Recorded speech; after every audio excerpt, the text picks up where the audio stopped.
Hey everyone, just wanted to do a little bit of a video to help you navigate your way through the next discussion forum, which takes a look at the Baltimore riots. And so we'll build on our curriculum from last week of the Los Angeles riots and continue our discussion and our critique of the ways riots are defined, how they're repressed, and the relationship between groups expressing anger and the ways that the state might repress that anger, how they play out in this week, Baltimore. So let's start right here with the definition of the word riot. So I'm on the Oxford Dictionary page, and you can see that they define it as a violent disturbance of the peace by a crowd.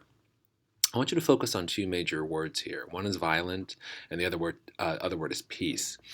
And so what this definition in some ways assumes is that communities pre-riot, before the riot, the norm was peace, that peace was happening in the community, and suddenly a group of people came and they disturbed that peace by committing some acts of violence here.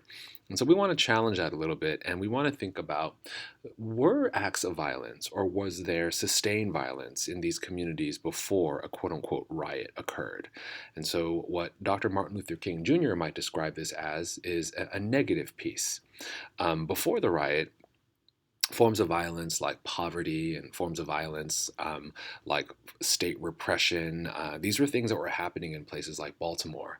And I want you to kind of think about what forms of violence were happening that may suggest that these communities were not as peaceful as maybe this definition may imply. So let's go back to our course website here.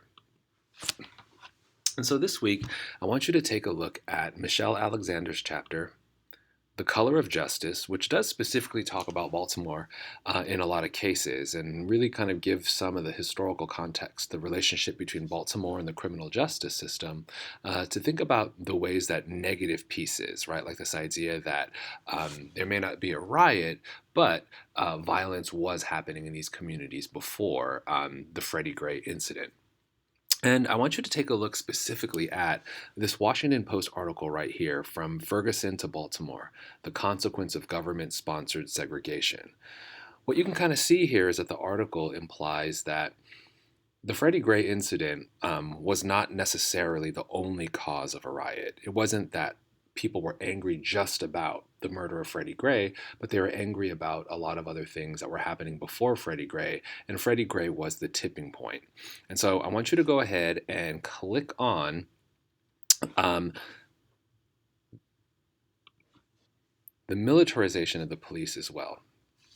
If you click on this resource right here, one of the things you can see, and of course you can blow this up a little bit larger here, is you can kind of see the ways that states are responding to acts of violence or, right, responding to the concept of a riot. And here, the concept of the militarization of the police, as Michelle Alexander will document for you in this chapter, is that police forces are now actually taking military equipment and actually not being trained in them.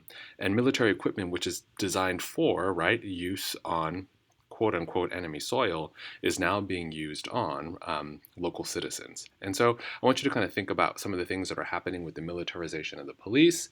And then finally, I want you to click on the Ferguson to Baltimore Roots of Riots discussion forum and post your thoughts. Hope that's helpful, and I'll see you in the discussion forum.